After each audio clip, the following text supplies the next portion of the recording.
Most people believe a new year will change their finances. It won't. Only a new way of thinking will. And nothing changes before 2026 begins. The results will stay exactly the same. Ladies and gentlemen, let me tell you something most people don't want to hear. If you enter 2026 thinking the same way you entered 2025, earning the same way, spending the same way, and making the same excuses, you will stay broke. Not because the economy is bad, not because opportunities don't exist, but because results don't change until identity changes. See, money doesn't respond to need. Money responds to value. And some of you are working extremely hard, but producing very little value. You wake up early, you stay busy all day, you're tired, but you're not wealthy. Why? Because effort is not the problem. Direction is. Hard work without leverage is a financial treadmill. You run faster, you sweat more, but you never go anywhere. If all you do is trade hours for dollars, you've already capped your income. Time runs out. Value scales. Another reason people stay broke is information addiction. You watch videos, you read books, you take notes, but you don't execute. You're not broke because you don't know enough. You're broke because you don't do enough with what you already know. Information changes nothing. Application changes everything. Let me go deeper. Broke people spend first, invest later. Wealthy people invest first and spend what's left. Broke people buy things that depreciate. Wealthy people buy things that produce. Every dollar you spend is a vote. You're either voting for your future freedom or your future frustration. And here's the final truth that makes people uncomfortable. You don't get rich by waiting to feel ready. You get rich by deciding. Motivation follows decisions. Clarity follows action. Confidence is built after you move, not before. If you wait until you feel prepared, 2026 will look just like 2025, just with a new calendar. So if you want 2026 to be different, you must think different, decide different, and move different starting now. Because if you enter 2026 like this, you won't just stay broke financially. You'll stay broke in mindset, and that is the most expensive place to be entering 2026. With the same identity is the most expensive mistake you can make, because your life will never rise above how you see yourself. Income is not a money issue first. It is an identity issue. You don't earn what you want, you earn what you believe you are worthy of earning. If you see yourself as someone who struggles, you will subconsciously create struggle. If you see yourself as someone who survives, you will never build. The calendar can change, but if the internal story stays the same, the results will repeat themselves with painful consistency. Most people think growth comes from learning something new. In reality, growth comes from becoming someone new. The reason many people stay stuck financially year after year is not because they lack opportunity, intelligence, or access. It's because they are loyal to an old version of themselves. They keep the same thinking patterns, the same emotional reactions, the same excuses, and the same comfort zones, then expect a different outcome just because a new year begins. Time does not transform people. Decisions do. Your identity determines what you tolerate. If you identify as someone who gets by, you will tolerate low pay, delayed dreams, and constant stress. If you identify as someone who creates value, you will feel uncomfortable staying in situations that limit your growth. That discomfort is not a problem. It's a signal that your identity is upgrading. But most people silence that signal because change feels unfamiliar, and unfamiliar feels unsafe. So they retreat back to what feels normal, even when normal is keeping them broke. The truth is, you are always acting in alignment with who you believe you are. If you believe you are not good with money, you will avoid learning how money works. If you believe success is for other people, you will sabotage opportunities when they appear. If you believe wealth requires luck, you will never take responsibility for building skill. Identity quietly shapes behavior. Behavior creates habits, and habits produce results. That cycle will repeat in 2026 unless the identity at the center of it changes. Changing identity is not about pretending or positive thinking. It's about making new decisions before you feel ready and allowing your actions to redefine who you are. When you start behaving like a person who plans, invests, learns, and executes, your self-image begins to catch up. Confidence is not a prerequisite for action. It is a byproduct of action. You don't wait to become someone new and then move. You move and through movement. You become, if you enter 2026 telling the same story about why things are hard, why money is tight, and why now isn't the right time, nothing will change. But if you decide that the old identity no longer serves you, everything can change. Not instantly, but inevitably. Because once your identity shifts, your standards rise, your choices improve, and your results follow. The year doesn't decide your future. Who you choose to be does. Confusing hard work with high value is one of the biggest reasons people stay stuck financially, even while doing everything they were taught to do. From a young age, most people are conditioned to believe that the harder they work, the more successful they will become. So they wake up early, stay late, say yes to everything, and wear exhaustion like a badge of honor. Yet despite all that effort, their income barely moves. Not because they are lazy or incapable, but because the marketplace does not reward effort. It rewards value. Hard work is about input. Value is about impact. You can work 12 hours a day doing something that produces very little value and still struggle financially. At the same time, someone else can work to focused hours solving a high-level problem and earn more than most people make in a week. This isn't unfair. It's how economics works. Money flows towards solutions, not sweat. The marketplace pays the person who creates the greatest result, not the person who expends the most energy. Many people stay busy instead of becoming valuable. They fill their schedules with tasks that feel productive but don't move the needle. They confuse motion with progress. Answering emails, attending meetings, and completing routine work can consume an entire day without increasing income even slightly. Activity can be comforting because it feels like effort. Value creation, on the other hand, requires thinking, learning, and often discomfort. It requires asking better questions, like what problem do I solve and how many people does my solution help? The highest paid people in any industry are rarely the hardest workers physically. They are the clearest thinkers. They develop rare skills, make better decisions, and position themselves where their contribution multiplies. A person who can sell, lead, negotiate, design systems, or communicate ideas effectively can create value at a scale that manual effort never can. When your skill set scales, your income scales with it. When it doesn't, you remain trapped in an endless cycle of effort without reward. Another trap is believing that loyalty and sacrifice automatically lead to financial growth. Many people give years of their lives to organizations, hoping that dedication alone will eventually be recognized. While integrity and commitment matter, they do not replace value. If your role is easily replaceable, your income will always be limited. The moment you become difficult to replace because of the results you produce, your leverage increases. Income follows leverage. Hard work should be applied, not just amplified. When effort is directed toward developing high-value skills, building systems, or solving expensive problems, it becomes powerful. When it's applied blindly, it becomes draining. The goal is not to work less for the sake of comfort, but to work smarter in ways that compound. Value compounds. Effort alone does not. If you enter 2026 believing that working harder is the answer, you will likely feel more tired, but not more wealthy. But if you shift your focus from how much you work to how much value you create, everything changes. Income rises, opportunities expand, and work becomes more strategic. Wealth is not built by exhaustion. It is built by understanding where lives and deliberately choosing to create it.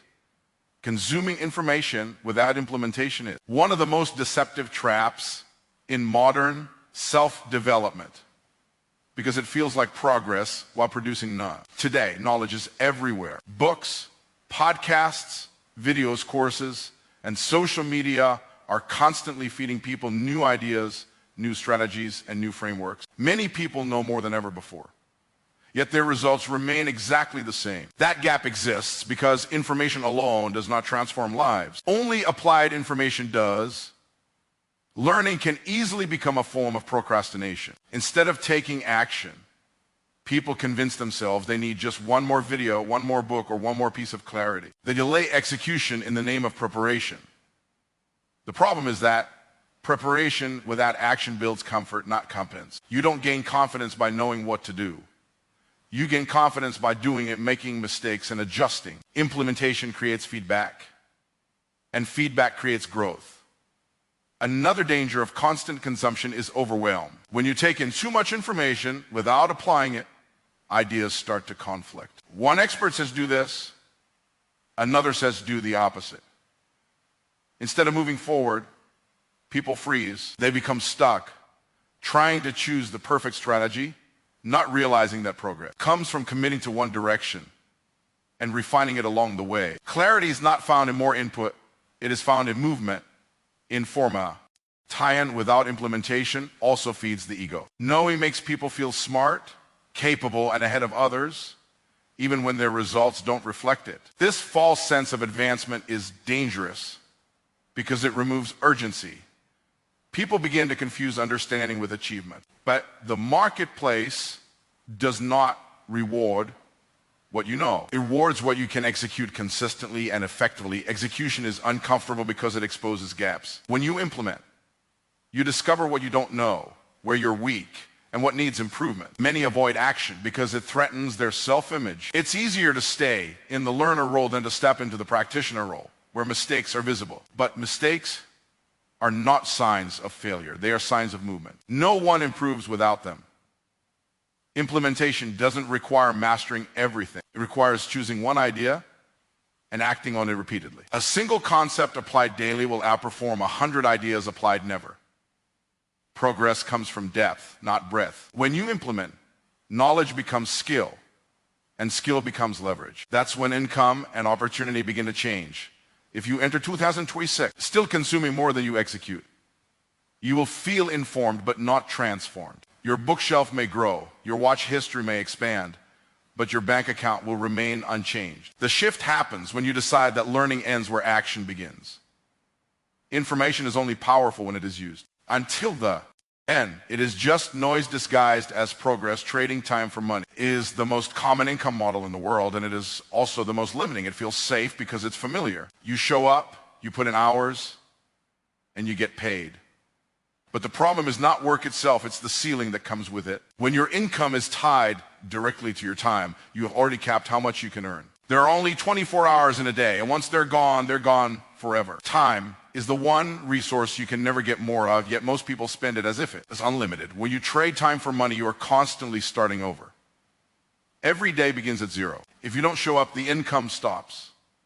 That creates pressure, stress, and fear because rest starts to feel expensive. Vacations cost money and momentum. Illness becomes a threat to stability. This is why so many hardworking people feel trapped.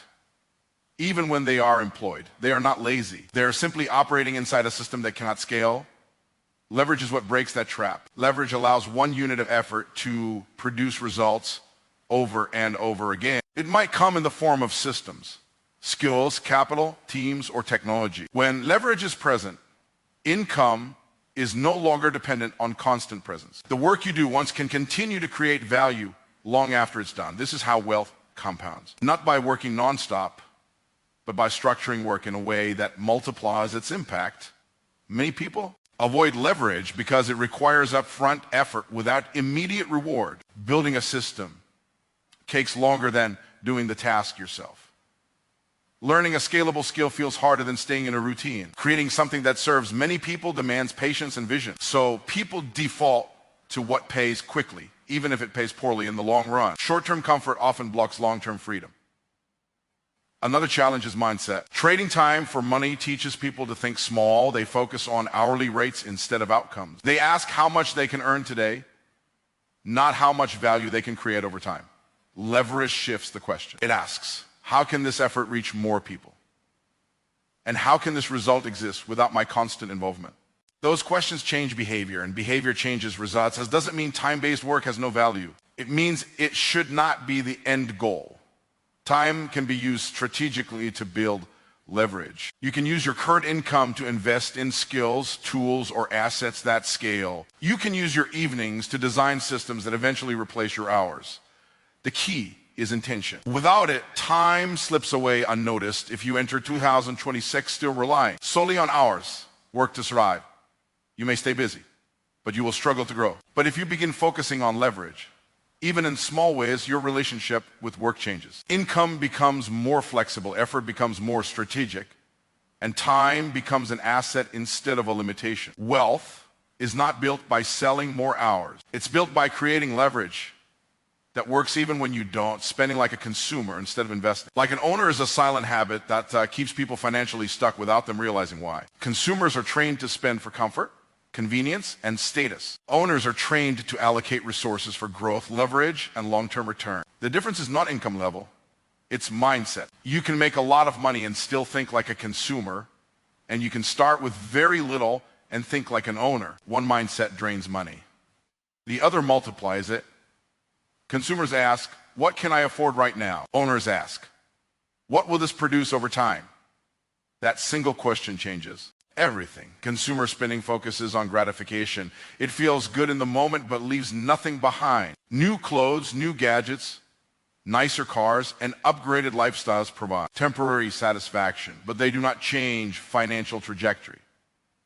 Once the excitement fades, the financial pressure remains. Owners understand that money is a tool, not a reward. Every dollar has a job, and that job is to create more value. One of the biggest consumer traps is lifestyle inflation. As income increases, spending increases right along with it. Raises and bonuses disappear into higher rent, bigger payments, and more subscriptions. On the surface, life looks better. Behind the scenes, financial stress stays the same. This happens because the identity hasn't changed. The person earns more, but still thinks like someone who spends first and hopes there's something left later. Owners reverse that order. They invest first and adjust their lifestyle around what remains. Investing like an owner doesn't only mean stocks or businesses. It means investing in anything that increases future capacity. Skills, education, systems, relationships, and assets that generate or support income all count. Owners are willing to delay pleasure because they understand compounding. They know that what they build today can free them tomorrow. Consumers trade tomorrow for today without realizing the cost. Another key difference is risk perception. Consumers often see investing as risky and spending as safe. In reality, it's the opposite.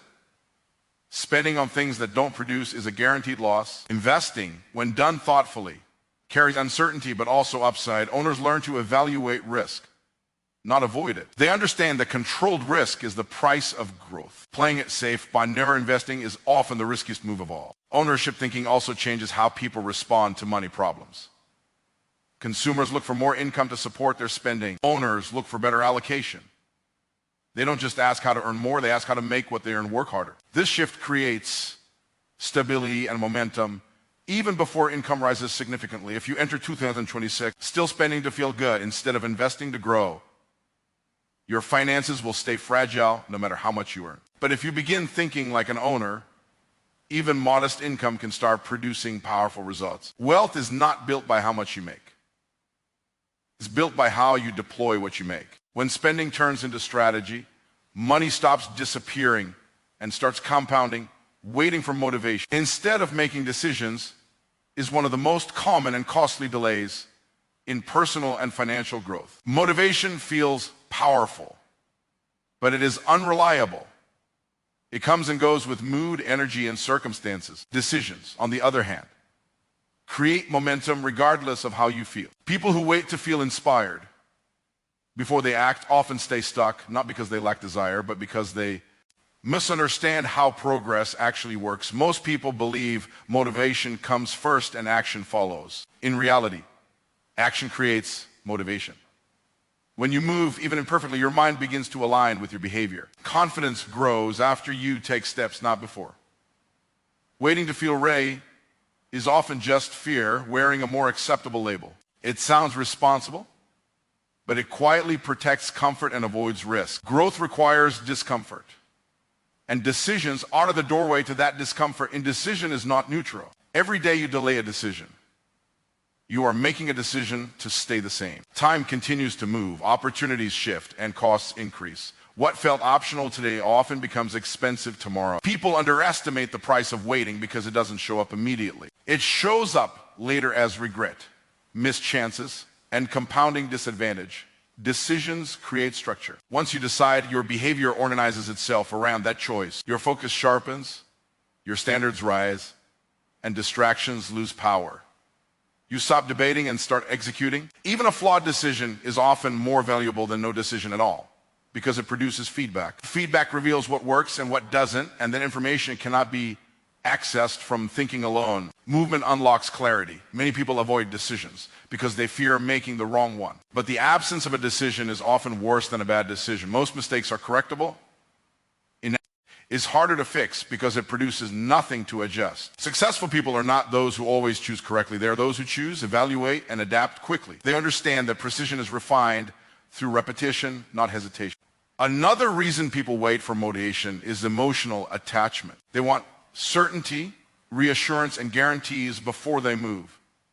Life doesn't offer those. Progress demands commitment without full visibility. Decisions are acts of leadership over your own life. When you decide, you are telling your future that you are willing to take responsibility for the outcome, whether it's comfortable or not, if you enter. 2026, still waiting to feel motivated, confident, or inspired, you will likely remain in the same position, just older and more frustrated. But if you commit to making decisions even when motivation is low, everything begins to change.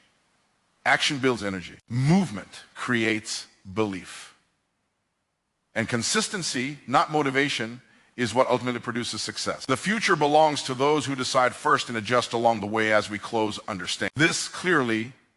2026 will not reward intentions, hopes, or effort alone. It will reward identity, value, execution, leverage, ownership, and decisive action. A new year does not create a new life, new standards do. If nothing changes internally, nothing will change externally, no matter how hard you work or how much you know. You do not need more time, more motivation, or more permission. You need a decision to think differently, act deliberately, and move with purpose even when it feels uncomfortable. The moment you stop waiting and start choosing, momentum begins. And momentum, once created, is hard to stop. The question is not what 2026 will bring. The question is who you will be when it arrives. Because if you choose growth over comfort, value over effort, execution over consumption, leverage over hours, ownership over spending, and decisions over motivation, 2026 won't just be another year. It will be the year everything changes.